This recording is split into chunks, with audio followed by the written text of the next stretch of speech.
Hey YouTube, welcome back to another video. It's been a little while, I've been really busy and I will continue to be semi-busy for the near future, but I got some new stuff.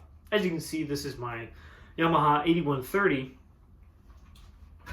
but it's not my other Yamaha 8130. I have two of these now. As I've said before, I went through 5 different attempts to get one of these on eBay. I ended up with this one. I've been pretty happy with it. And then another one showed up, and I bought that one too. This one was a lot cheaper for many reasons. The one that I've already had for a while, we'll call it my old one, is basically pristine.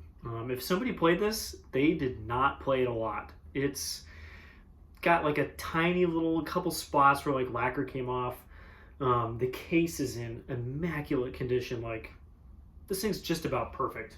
This one is not. So let's start right here at the bell where the seam has been split and torn. This is like not really common on bells. The seam is pretty strong. The bell rim is pretty strong on a lot of bells, and it just takes a lot of work. And these are also soldered with a steel wire inside, and somehow somebody still managed to rip it. I don't know how you do that. I've seen it on a couple bells. Usually they're like really old or like really thin, or obviously just like student horns or something. I don't know how you did it on this. some Japanese guy or gal decided to go ham, and that was really the biggest damage. You can see there's a big old crease in the bell, whoop, which happened in shipping because, like always, the eBay sellers just ship in the case with like a thin layer of cardboard around the case, not a box, but just the barest hint of packing, and so it's got a nice big crease in it. I was aware of the bell split, by the way. The slide does have a bit of chrome loss, like not the worst I've ever seen, but pretty typical for 80s Yamaha, because that's when this is from, of course. And most importantly, the slide is way out of alignment.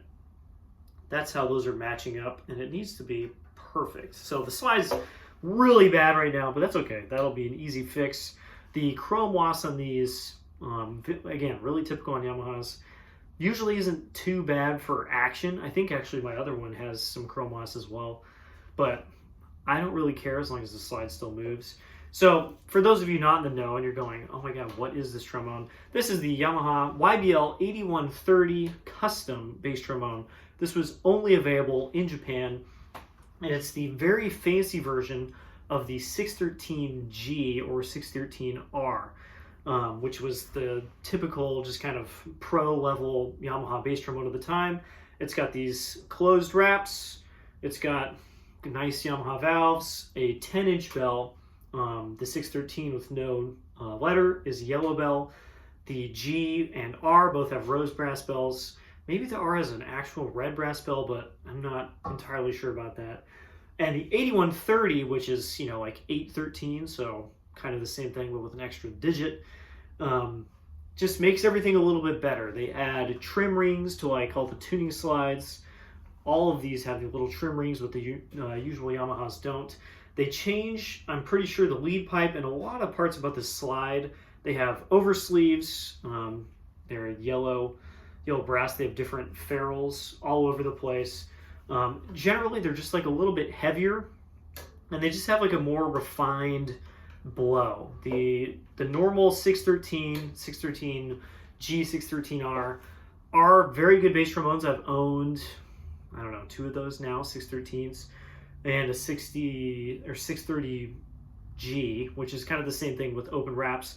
And they're very good horns. They're just not quite like super dialed in. And these are much more dialed in. This was like the top of the line, equivalent to the modern Xeno or like the modern Shires and stuff. Like, these are really good horns. And for some reason, Yamaha being Yamaha, they're just like, no, we're not gonna, why would we sell those in the United States? Even though at the time that this was offered, I think this was probably the best trombone that was available in the mid-late 80s. There's nothing close to this in terms of how even they play and how good they sound at the same time. Like, they're just such good instruments. This one, again, we got some dings in the tuning slides and stuff. This did not come with a D tuning slide or a G flat tuning slide because these never did. The earlier horns actually did have extenders and different slides. These did not come with those. And the G flat slide I use on mine is actually the F slide from a Bach 50B. So I need to find another one of those for this. Again, I bought this cheaper and I knew the bell rim was split because, hey, I have a couple extra bells sitting around. You've seen this horn right here, my Bach 50B2 that's been sitting on the wall for like 2 years.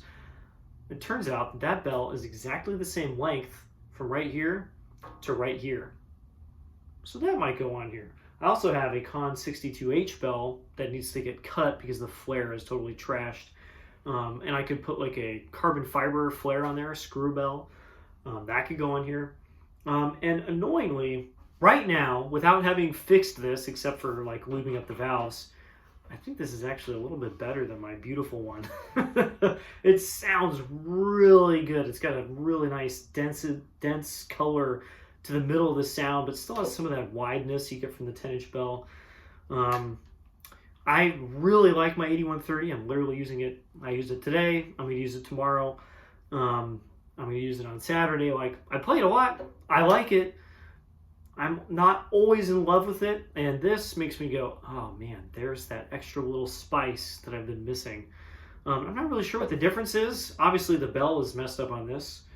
This has some more dents, but I don't really know what the difference would be. I need to change out the valve caps because, of course, I changed mine out for the Yamaha Doug Yo valve caps. Look at these serial numbers real quick.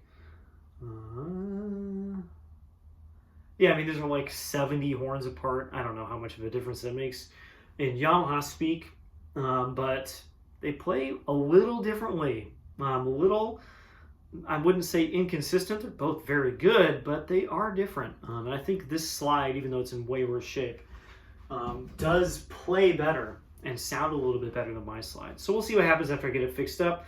I have a feeling I'm going to put my Bach 50 bell on it because it seems to be just like a dimensional fit. Everything fits up. I can even just put this tuning slide into the receiver on the Bach bell, and that would make things a lot easier. I can literally just and just put the Bach 50 bell in here.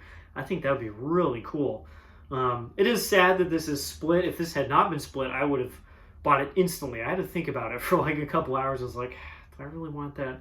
But these valves are great playing valves. These are really, really great playing slides when they're in better shape. And I think it was not worth giving up on.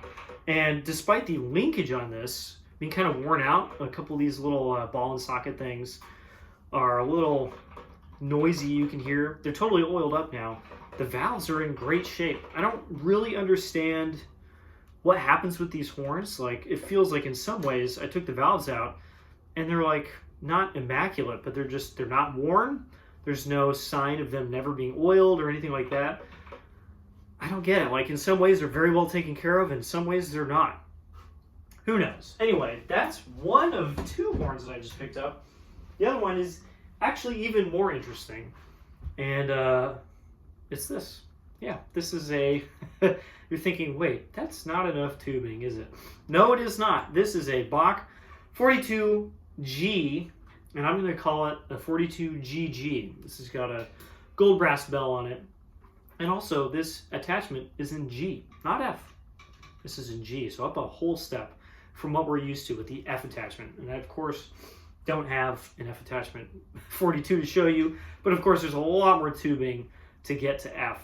And this is a custom project of a guy who really believes in two things, and that's the G attachment, and also that the slide bore should match the bore of the valve tubing. And so not only is the valve really cool, but this has a dual bore 547 562 slide, LT slide, so just nickel tubes, no oversleeves, that Bach never made. So this is a totally custom slide with a 42 upper, a 50 lower, and of course a 50 crook that's already on the 42 slide. And so that means the lower bore of the slide matches the bore of the valve tubing on the bell section. Also, the valve is an ultra valve, which is a predecessor, kind of family member of the Rotax and Cadex valves, the more modern ones. You can see this is not a valve that is offered on any Bach at the moment. It has a really nice lever on it, and I've literally only played this for like a little bit, and it's really cool. I realized when I was thinking about getting this, I was like, you know what? I actually have literally years of experience with a thumb valve that goes down a minor third, because guess what? That's what my contra is. It's an F, D, and then of course the other valve doesn't matter because this doesn't have one, but that's the exact same thing. B flat to G, F to D, those are the same intervallic relationship, and so I actually already know these positions, kind of, like instead of C being in first position, now C is here.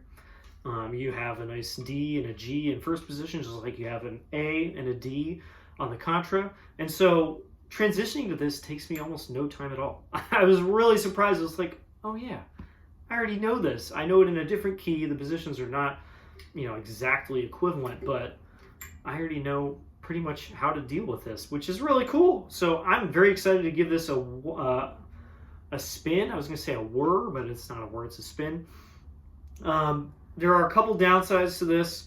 First of all, there's no braces back here, which looks very cool. I love the look of this wrap and how it's just kind of simple, but there's no braces. There's nowhere to put a counterweight. I can't even put like my fancy like satellite counterweight on here. There's just nothing. I don't know what to do about it, and it is just front heavy. It's not as bad as a straight horn like this, but of course I can just put a counterweight on this. It kind of doesn't count, and so that's a bit of a bummer. And of course I'm playing with a dual bore slide between bass and tenor, which is more open than I almost always like, so we'll see how it is. I'll play it a bunch. I have a Doug Elliott piece that seems to match really well, and I will also try it with my 42 slide and some other stuff when I get those back. But very cool instrument, my 42 GG, which is a nice backup 42, especially when I don't need to play low stuff, which again, like almost never happens when you play tenor trombone. So that's all I've got for now. I'm sure I picked up some other stuff. I'm going to do like a review of my tuba, which I've played a lot more of. Almost bought a Bach 36, but I didn't, but I might in the future because I really did like it. And that's all I got for now. We'll show you what happens to the 8130 after it gets torched on and fixed. Very excited about that. And that's all I've got time for. Bye-bye.